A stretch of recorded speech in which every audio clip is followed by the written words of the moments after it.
Bienvenue à Comment doubler votre Église, vos affaires et votre productivité personnelle. Quelle déclaration grandiose de dire qu'on peut apprendre à doubler une Église dans un laps de temps relativement court. Non pas la croître de 5 ou 10% ou bien la maintenir dans son état, mais en fait, doubler son Église. Comment pouvez-vous doubler vos affaires? Quels en sont les secrets qui pourraient accélérer le changement dans votre entreprise et doubler ses affaires? Je voudrais partager avec vous ces principes. Ils vous poseront des défis. Il y aura des idées auxquelles vous n'aviez probablement pas pensé avant. Ces idées vont élargir vos connaissances. Néanmoins, ceux qui comprennent ces secrets et s'en servent connaîtront beaucoup de changements. Je vais pour un moment parler d'un principe ou d'une loi. Si j'abandonnais mon stylo en l'air, dans quelle direction irait-il? Il tomberait en bas. Et si je vous le donnais pour que vous le lanciez, quelle en serait la direction? Il tomberait. Si je me rendais quelque part au milieu d'une jungle et que je parlais à quelqu'un qui n'a jamais connu la loi de la gravité en lui disant « Voici mon stylo, pourriez-vous le laisser tomber ?» Dans quelle direction irait-il?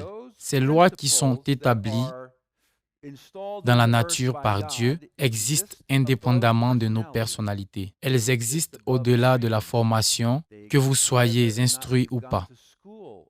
Que vous n'ayez fait que la 3e primaire ou l'université. Si vous connaissez la loi, vous pouvez vous en servir pour votre bien. Si vous ne connaissez pas la loi, même si vous êtes instruit, vous ne saurez pas comment grandir votre organisation. Ce que nous allons faire, c'est partager aujourd'hui ces lois qui régissent une croissance rapide.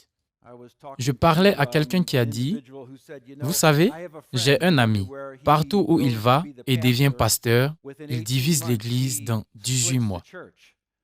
Il dit qu'il a maîtrisé la loi de la division de l'Église. Oui, il l'avait certainement maîtrisé. Et je suis sûr qu'il blâmait les membres de ces églises pour ces divisions. Il n'avait jamais compris qu'il était leader et que s'il le laissait tomber, ça suivrait un schéma. Ce schéma provoque la division.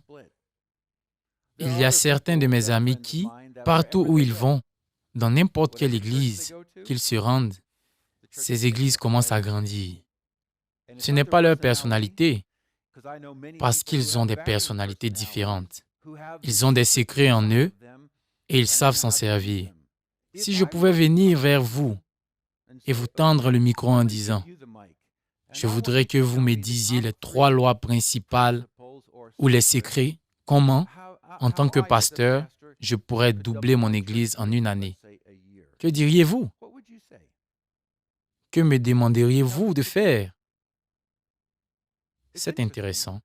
Certains diraient que le plus grand secret, c'est la prière. Je répondrais que la prière est un outil puissant, mais elle ne permet pas de doubler les églises. Je connais beaucoup d'églises qui prient régulièrement, mais dont l'assistance diminue considérablement. La prière ne double pas nécessairement une église. Quels sont alors les secrets pour doubler une église? Ou bien, parlons d'abord des affaires pour un moment. Comment pouvez-vous personnellement doubler vos affaires et vos revenus que vous avez cette année ou bien dans une année à dater d'aujourd'hui? Voilà, ce sont là les sujets dont je vais vous parler. Pour commencer, je voudrais ne pas parler de l'Église ni des affaires. Je voudrais parler de vous en tant que personne pendant 1 minute. Pouvez-vous doubler votre productivité personnelle? Ça, ce sont les organisations, l'Église ou les affaires, mais elles sont gérées par des individus. C'est vous qui leur permettez de grandir et de doubler. Je voudrais vous parler tout d'abord en tant qu'individu. Je voudrais vous parler de quelque chose de profond, une raison qui pousserait quelqu'un à grandir, une chose ou à la doubler. Parce qu'il ne s'agit pas ces jours de la qualité. Il ne s'agit pas de convertir les gens. Il ne s'agit pas de mûrir les gens. Il s'agit vraiment de considérer comment doubler quelque chose. Comment le faire grandir de cette dimension à cette dimension, bien comment le faire grandir de cette dimension à cette dimension. Ce sont les secrets qui le régissent. Mais le secret le plus rudimentaire est en vous, dans ce que vous voulez faire. Combien voulez-vous réussir dans ce domaine? Je voudrais que vous regardiez votre manuel, parce que je voudrais parler de votre productivité personnelle dans les 2 sections suivantes. La première session, c'est pourquoi maximiser votre productivité et la deuxième, c'est pourquoi maximiser votre productivité jusqu'au jour de paix. Ça va être une provocation. Vous allez apprendre quelque chose que peu de personnes ont remarqué dans les Écritures, même si cela est très clair. Ce que je voudrais vous dire dans notre première session, c'est la raison pour maximiser votre propre productivité. Je voudrais vous montrer le passage qui a beaucoup changé ma vie. C'est la parabole des mines dans l'évangile de Luc. Je voudrais que vous regardiez la première partie où il est dit « Jésus révèle pourquoi multiplier votre productivité personnelle. » Et si je venais vous demander pourquoi penserait-on à doubler son Église? Pourquoi une personne chercherait-elle à doubler ses affaires?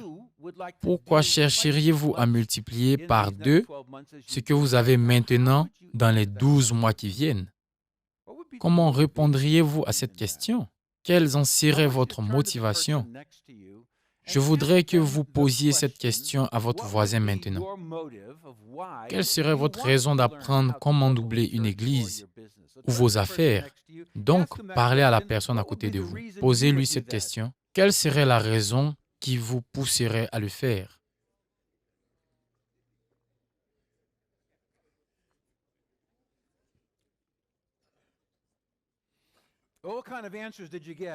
Quelles sont les réponses que vous avez trouvées?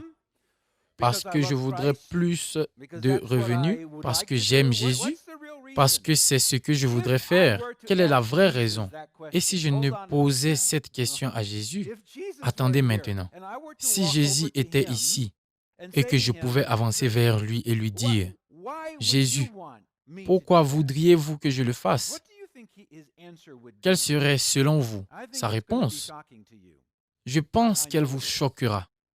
Je le sais, sa réponse n'est pas ce qu'on pense. Je voudrais la faire sortir d'une parabole. La parabole est dans Luc 19. J'ai quelques fichiers que je voudrais que vous suiviez avec moi, comme on y va très rapidement. Le premier point dans la première partie, c'est le récit de la parabole des mines. Le récit est au verset 11. Comme la foule écoutait ces paroles, ce sont là les disciples, ils parlent avec Jésus. Jésus continua en racontant une autre parabole. Donc Jésus va raconter une histoire. En effet, il se rapprochait de Jérusalem et l'on s'imaginait que le royaume de Dieu allait se manifester immédiatement. Voici ce qui se passe. Les disciples viennent du nord et descendent vers Jérusalem. Ils sont en train de discuter sur qui va s'asseoir à droite et à gauche de Jésus quand la grande guerre a lieu. Jésus s'assied sur le trône de son père David et règne en renversant les Romains. Tous les gentils apportent leurs richesses à Jérusalem. Toutes les promesses que Dieu fit à Abraham, Isaac, Jacob et Joseph s'accomplissent. Et ils se demandent qui devra s'asseoir à droite ou à gauche. Savez-vous pourquoi ils discutaient? Parce qu'ils pensaient que c'est ce que Jésus allait faire une fois à Jérusalem. Le moment était venu. Il y avait un festin en Israël et ils attendaient le Messie pour venir accomplir la promesse. Christ le savait et il ne cessait de le répéter à ses amis. Je vais mourir et je ne vais pas établir mon royaume terrestre. Je vais maintenant établir le royaume céleste.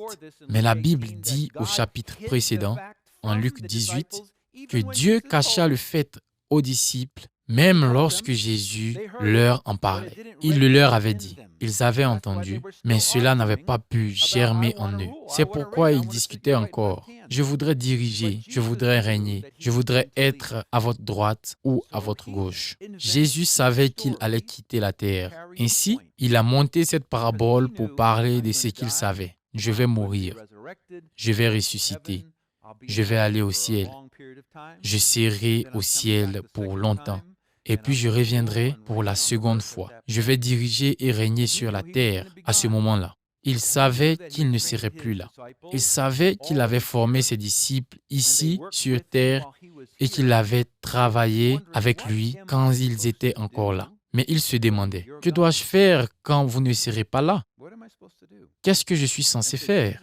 Donc Jésus a inventé cette histoire fictive pour répondre à la question. Voici ce que vous êtes censé faire. Et croyez-le ou pas, nous vivons encore dans la même période entre la première et la seconde venue, dans cette parabole.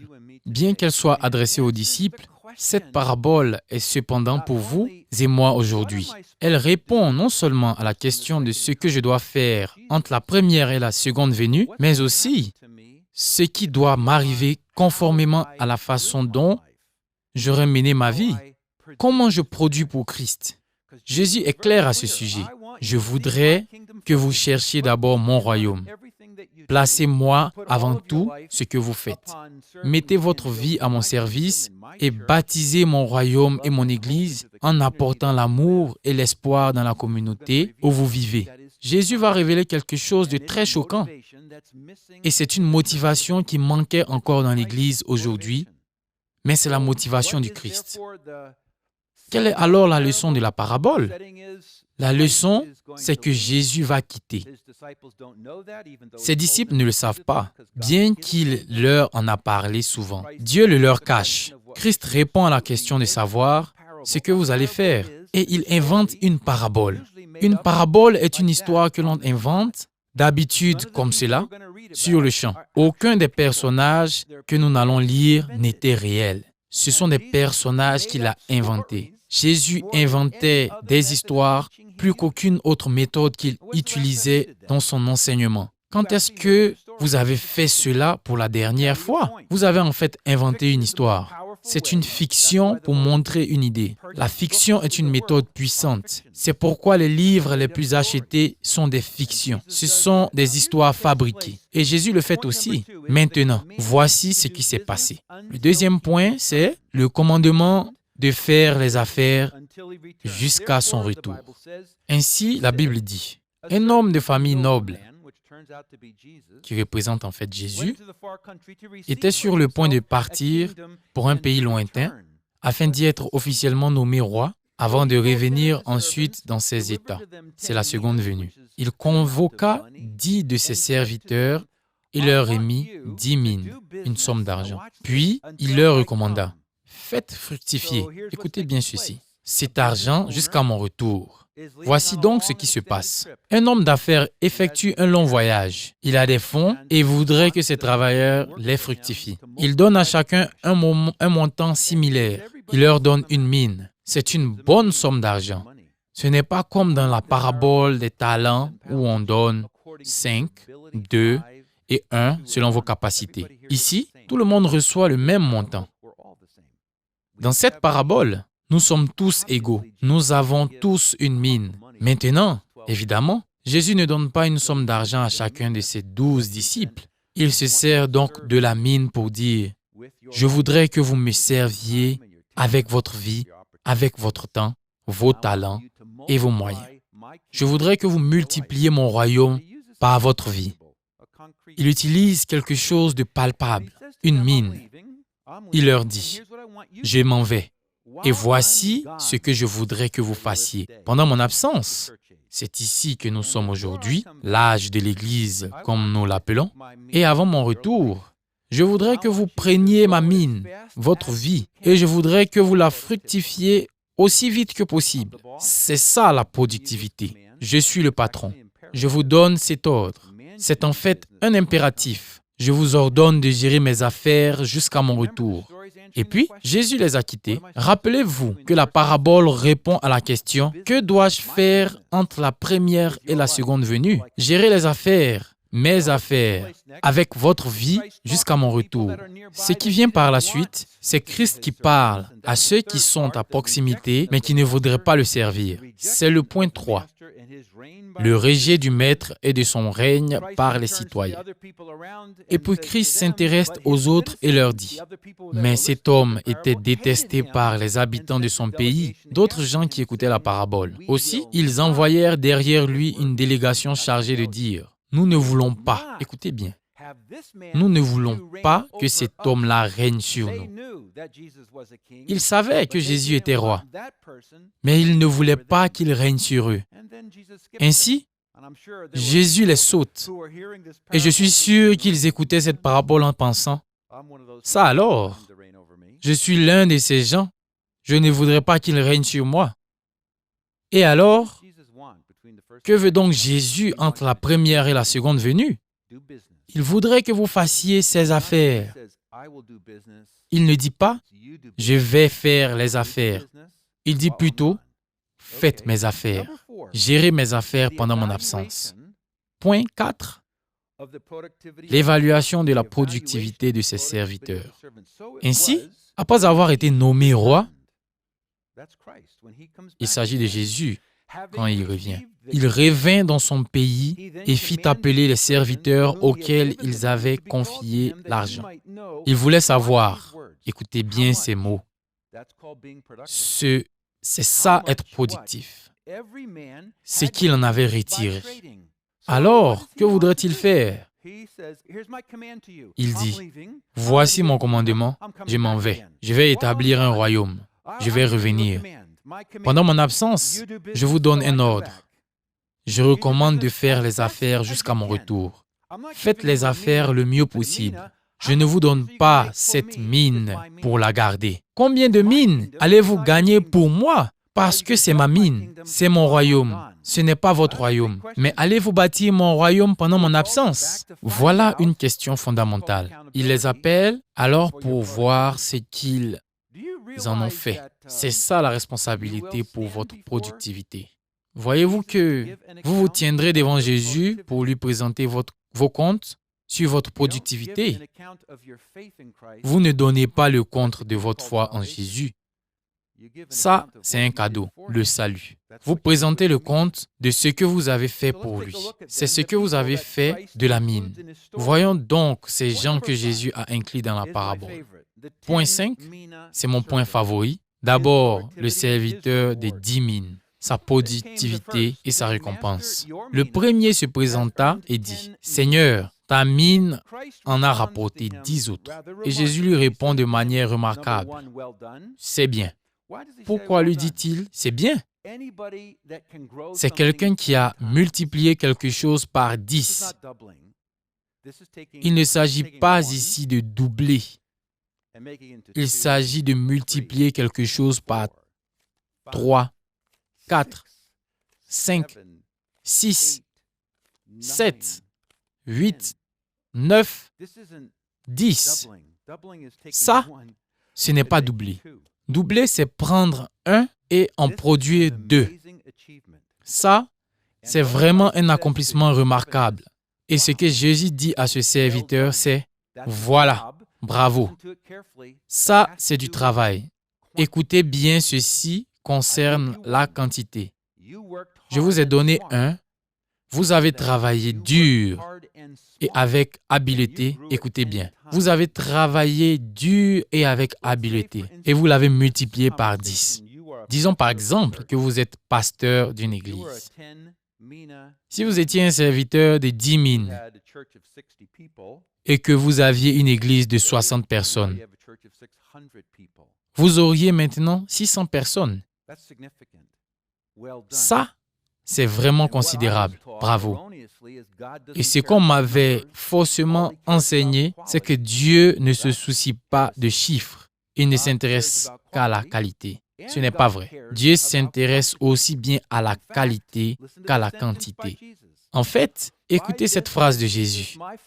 En ceci, dit Jésus en Jean 15, « Mon Père est glorifié. » Qu'est-ce qui glorifie le Père?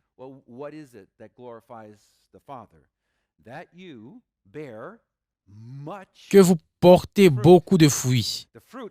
Le fruit, c'est du bon travail. Ce n'est pas nécessairement conduire une personne à Jésus. C'est quelque chose que vous faites selon la volonté du ciel. Mais je voudrais que vous compreniez que Jésus compte beaucoup sur la quantité. Il dit, « Mon Père est glorifié, que vous portez beaucoup de fruits. » Si je porte peu de fruits, je ne glorifie pas Dieu. Je peux glorifier Dieu dans une chanson religieuse, mais ce n'est pas cela que dit Jésus. Il existe plutôt que ce que vous avez fait de vous-même. Qu'est-ce que vous avez fait de vous? C'est parce que 80% de toutes les églises et 80% de toutes les affaires dans le monde sont dans la stagnation ou bien elles régressent petit à petit. Il n'y a pas de productivité, il y a activité. Nous travaillons, mais il n'y a plus de productivité. C'est ce que nous disons. Il s'agit de votre productivité personnelle. J'essaie de répondre à une question compliquée. Pourquoi dois-je faire ceci? Qu'est-ce que le Christ fera ici? Il va révéler sa raison.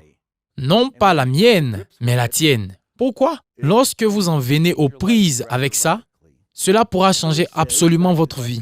Ainsi, il dit en Luc 19, versets 16 à 17, « Bravo, bien. » Et puis il ajoute, « Bon serviteur. » Pourquoi dit-il bon serviteur? Parce que le serviteur avait reçu l'ordre de Jésus. Je vous ordonne, un impératif, de gérer les affaires. Ne faites pas une petite affaire. Faites plutôt de grandes affaires pendant mon absence. Voilà un bon serviteur.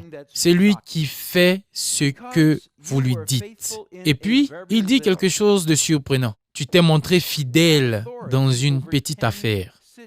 Je te nomme gouverneur de 10 villes. Ça, c'est vraiment important. Il y a une liaison avec quelque chose. Je vais m'en servir pour présenter la seconde venue de Christ quand il montera sur le trône à Jérusalem. Hier, j'ai lu le livre d'Isaïe qui parle de ce sujet. Quand il revient, il s'assied sur le trône. Vous devez comprendre dans un sens qu'il gouverne le monde ici.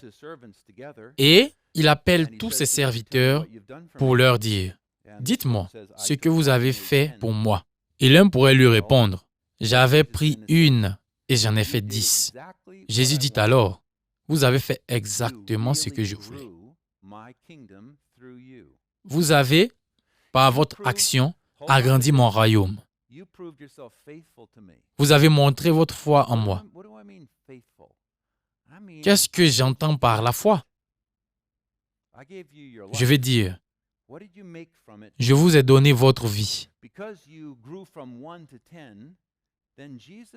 Qu'est-ce que vous en avez fait pour moi? Parce qu'il avait augmenté de 1 à 10.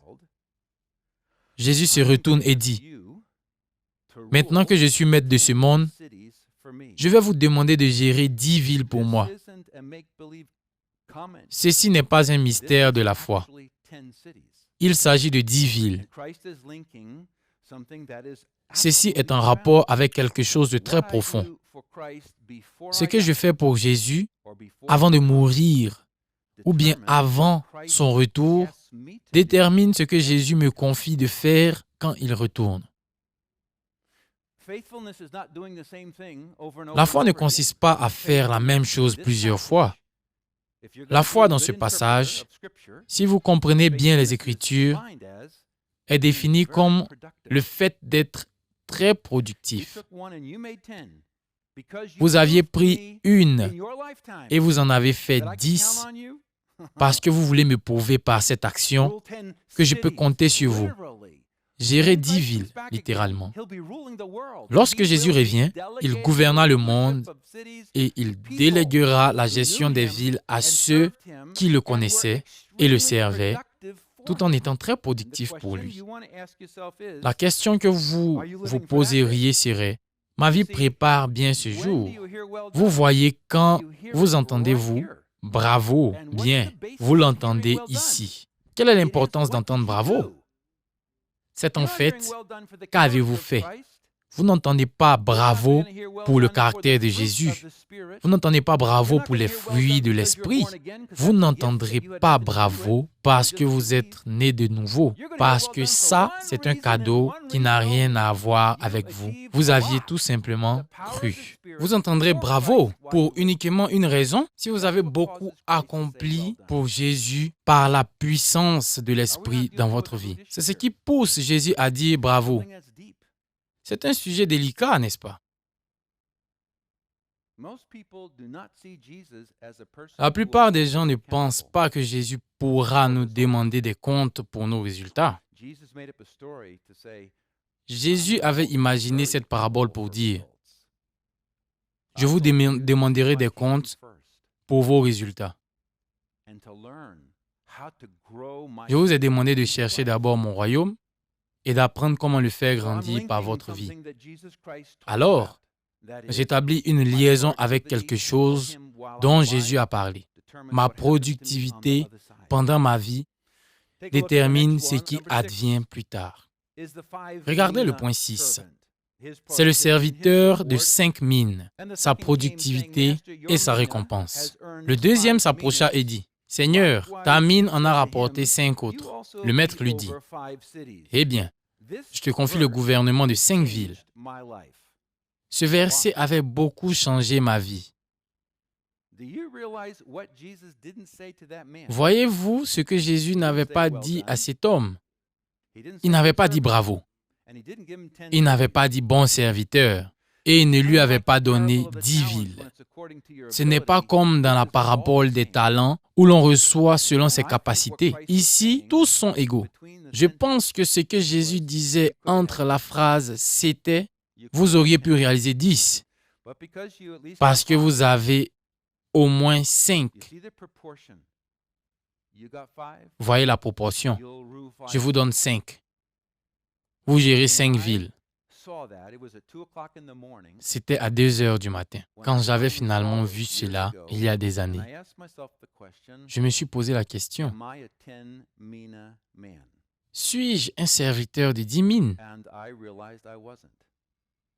Et je me suis rendu compte que je ne l'étais pas.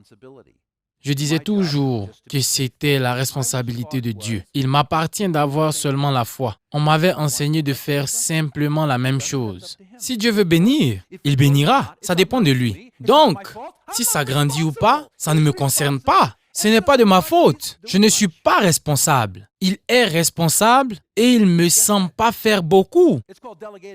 Comprenez-vous cela? Ça s'appelle déléguer vers le haut. Dieu avait délégué vers le bas. Maintenant, fructifiez les affaires. Je serai avec vous. Mais c'est à vous de gérer les affaires. Et si ça ne progresse pas, Dieu me blâme. J'ai failli pleurer. Comment pouvez-vous blâmer Jésus pour un échec sur la terre? Je me suis donc senti coupable, car il m'avait confié une affaire à gérer. Je pensais qu'il gérait les affaires et je m'occupais de ce qui me concernait. Mon Père sera glorifié pour que vous portez beaucoup de fruits. Ce n'est pas dit que Jésus porte beaucoup de fruits. Je dois porter des fruits. Cette conviction, pendant la nuit, avait beaucoup pesé sur moi car je me suis soudain senti responsable. Avant cela, je ne l'étais pas. Pourquoi pas? Il est responsable. Je ne le suis pas. Si vous regardez le sens de « je ne suis pas responsable », ça veut dire « je suis irresponsable ». C'est ça, irresponsable. Ce n'est pas responsable. Et quand j'ai senti le poids, il me dit « Maintenant, vous faites-le, je serai avec vous. Je vous ai écrit un livre. Je vous ai donné l'esprit. Je vous ai donné la pensée de Jésus. Que voulez-vous de plus? » Le verset dit « Je peux réaliser toutes choses. » Ne pensons pas que ce verset dit que Jésus peut faire toutes choses. Non et non. Je peux. Il faudra comprendre que la productivité personnelle est à 100% entre vos mains. Elle ne concerne pas la culture, ni le gouvernement, ni l'économie. Elle ne concerne que vous-même. Je suis alors repenti de n'avoir pas été serviteur de 10 000. Et j'en ai parlé à ma femme. Je suis rentré de Walk Through the Bible le week-end suivant et j'ai dit à mon équipe, je ne suis pas serviteur de 10 000. Et cette organisation n'est pas une organisation de 10 000. Désormais, repentons-nous et changeons les choses. Et nous l'avons fait par la grâce de Dieu, mais suite à beaucoup de travail. Et vous alors, regardez donc le point 7. Le serviteur d'une mine, sa productivité et sa récompense. Oh, c'est ici qu'on trouve la plupart des chrétiens. C'est ici. Et ce n'est pas une bonne nouvelle. Finalement, un autre vint et dit, « Seigneur, voici ta mine. Je l'ai gardée enveloppée dans un mouchoir. » Qu'est-ce que c'est?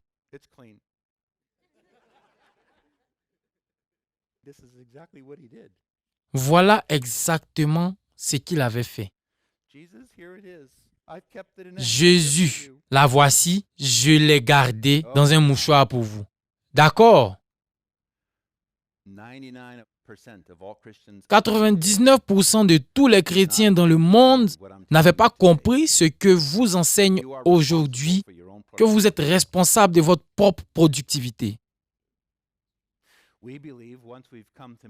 Nous pensons qu'après avoir rencontré Jésus comme notre Sauveur, nous avons le don de salut. Nous l'avons certainement. Et c'est là que nous sommes. Nous ne comprenons pas que nous sommes créés pour accomplir de bonnes œuvres et que nous sommes appelés à être extrêmement productifs dans notre vie. Alors, la moyenne des personnes ne cherche pas d'abord le royaume des cieux. Ils ne font pas beaucoup de sacrifices et la moyenne des églises ne grandissent pas.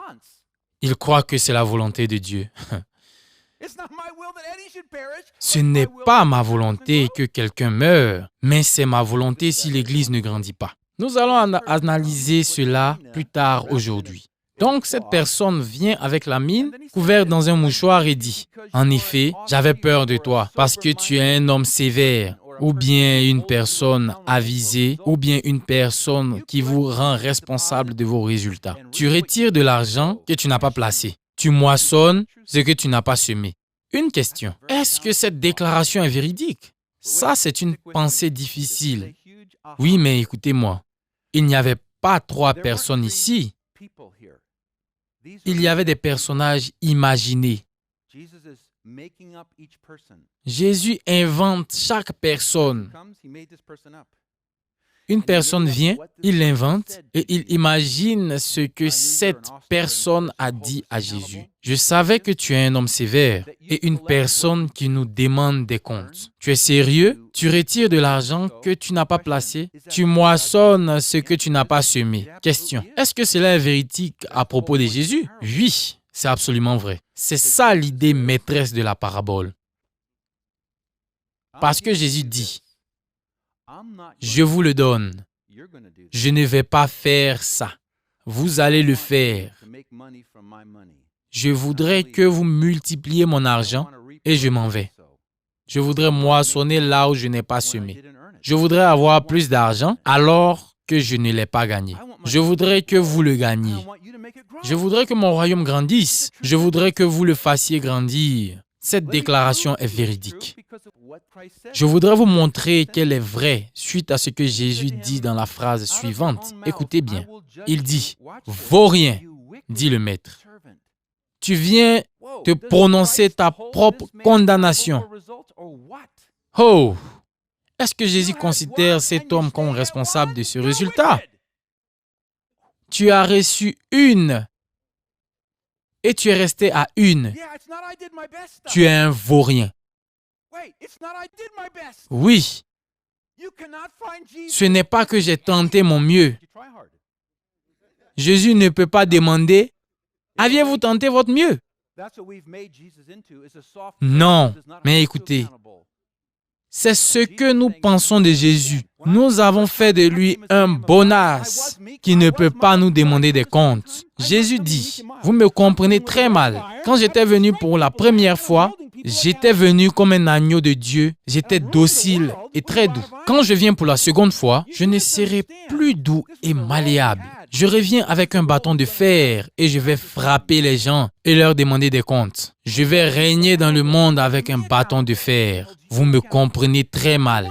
C'est ça le rôle qu'il avait. C'est ça le rôle qu'il va avoir. Et ce n'est pas la même chose. Il exige des comptes aux gens et il m'exige des comptes. Et il vous exige des comptes. Et je voudrais que vous le sachiez. Ceci devra vous inspirer la peur de Dieu parce que j'avais eu peur, moi aussi, jusqu'à aujourd'hui. Pourquoi je dois lui rendre des comptes? Lisez ce que dit Paul. J'ai vraiment peur de ce jour-là parce que toute ma vie, je prends un sens depuis lors. Et puis, qu'a dit Jésus de plus?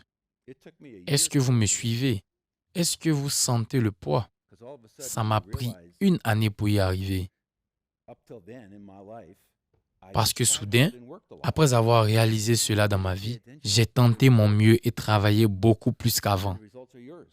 Je ne m'intéressais pas aux résultats. Je disais avant, le résultat vous appartient. Jésus dit, non, non, le résultat vous appartient. Gérez les affaires jusqu'à mon retour et qu'avez-vous pendant mon absence? Alors, comme cette personne vaut rien, tu viens de prononcer ta propre condamnation. Tu savais que je suis un homme sévère. Jésus nous dit, je suis comme cet homme-là. Tu n'avais pas dit non, tu t'es trompé. Je ne suis pas sévère. Jésus dit, je le suis. Pourquoi alors n'as-tu pas déposé mon argent à la banque? À mon retour, je l'aurais retiré avec intérêt. Où voulait-il en arriver? Est-il arrivé à la vérité profonde sur la personne qui a gaspillé sa vie? Il pensait que Jésus n'allait plus revenir et ce serait sa vie personnelle. Parce que s'il le plaçait en banque, il l'aurait placé sous le nom de son maître. Et ce ne serait pas son argent. C'est pourquoi il l'a caché. C'est pourquoi Jésus est vraiment un peu furieux. Si cela était vrai et que vous saviez que je suis ainsi et que vous ne l'aviez même pas placé, vous êtes un vaurien. Et alors, que nous enseigne réellement ceci? Je vais mener ma vie comme je l'entends. Je ne veux pas beaucoup me sacrifier. Ma vie est trop chargée. Je ne veux pas vraiment beaucoup servir Jésus. Je ne voudrais pas apprendre le secret concernant comment faire grandir, grandir et grandir. Alors, qu'avait fait Jésus? Parce que ceci va arriver aux gens ici. Ceci va beaucoup arriver lors du jugement. Ceci va beaucoup arriver.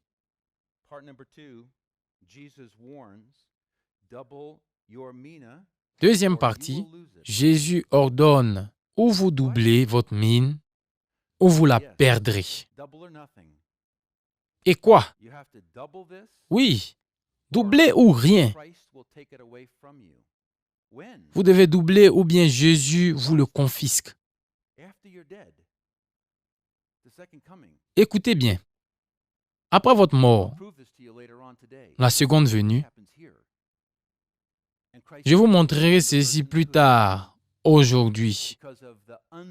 Ceci arrive ici. Et Jésus retire tout de la personne qui n'avait qu'une seule mine à cause de son infidélité. Vous voyez, nous avons défini la fidélité comme le fait de travailler dur, de prêcher longtemps, de servir un peu Dieu, mais sans compter sur le résultat. Ce n'est pas ça la foi, la fidélité. Alors Jésus révèle ce qui va se passer et ce n'est pas une bonne nouvelle.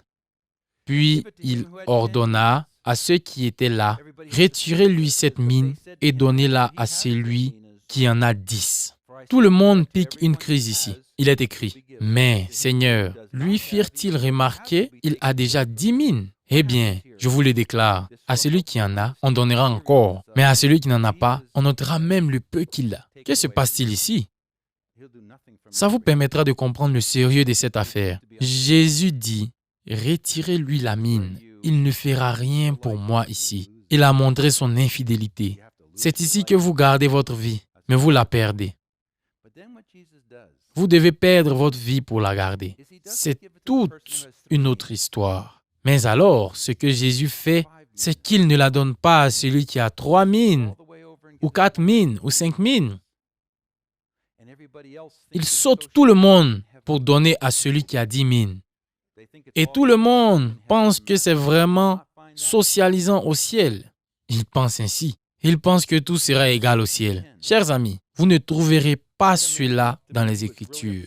Et il la donne à celui qui a 10. Un homme est venu me voir et il était vraiment mécontent de ce que Jésus avait fait. Et je lui ai dit, « Monsieur, avez-vous des investissements? » Et il a dit, « J'ai des investissements dans 3 comptes. » Je lui ai dit, « D'accord. Disons qu'à la fin de cette année, un compte a une croissance de 2% et un autre 5% et un autre de 30%. Que feriez-vous l'année suivante? » Il a dit, « Eh bien, c'est simple. Je prendrai l'argent d'ici pour le placer là-bas. » Je lui ai dit, « Vous voulez dire que vous le retirerez de là où il n'y a pas de bonne performance pour le placer là où la performance est meilleure? » « Oui, a-t-il répondu. Je lui ai dit, « C'est exactement ce que fait Jésus. Il faudra comprendre qu'il en sera ainsi. Et Jésus voudra montrer que si vous ne gardez qu'une mine, ce ne serait pas bien pour vous ici. Il la retire donc pour encourager la personne la plus productive. Troisième partie, c'est la plus simple. Jésus ordonne le jugement de ses ennemis. D'autre part, amenez-moi ici mes ennemis qui n'ont pas voulu que je règne sur eux et qu'on les mette à mort devant moi. Ceci se passera lors de la seconde venue. Alors, avant de conclure au troisième point, je voudrais vous poser une question. C'est une question qui m'ouvre personnellement pour vous révéler que je n'étais ni serviteur de 5 000, ni celui de 10 000. C'est une révolution dans ma vie aujourd'hui. Alors, ma question est la suivante. Êtes-vous serviteur de 10 000?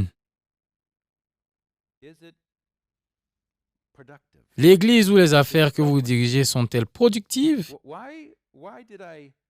Les doublez-vous? Pourquoi avais-je fait ce compromis en utilisant le mot « doubler » ? C'est le plus lent.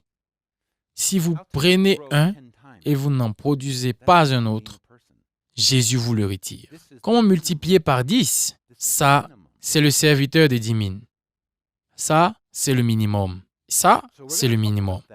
Donc, nous allons en parler tout au long de la journée, jusqu'à ce que vous en veniez aux prises avec le fait que vous êtes le seul responsable. Vous ne pouvez pas venir à Jésus pour dire « Je voudrais être serviteur des 10 000, mais vous ne me le permettez pas. » Oh, vous pouvez l'être, mais vous devez apprendre les lois. Vous devez apprendre à laisser partir le stylo pour qu'il tombe. Jésus ne nous évalue pas en fonction des heures de service. C'est le résultat que vous produisez qui compte. Par ceci, mon Père sera glorifié que vous travaillez pendant 50 heures par semaine, 55 heures par semaine. On ne me paie pas que pour 60 heures. Vraiment?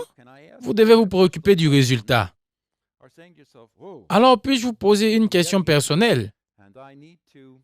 Combien d'entre vous se disent « Oh, je pense que j'y arrive et je pense réévaluer comment devenir un serviteur de 10 000. » Combien d'entre vous sont là? Levez la main, s'il vous plaît. Je dois apprendre à être un homme de 10 000.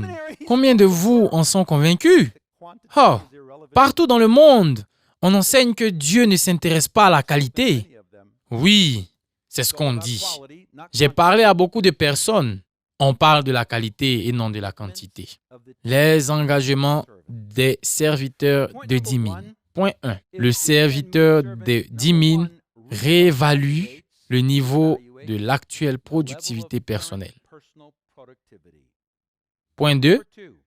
Le serviteur de 10 000 prend la responsabilité personnelle de multiplier les mines. Les mines représentent votre vie. Vous vous en rendez compte. C'est ma responsabilité. Point 3.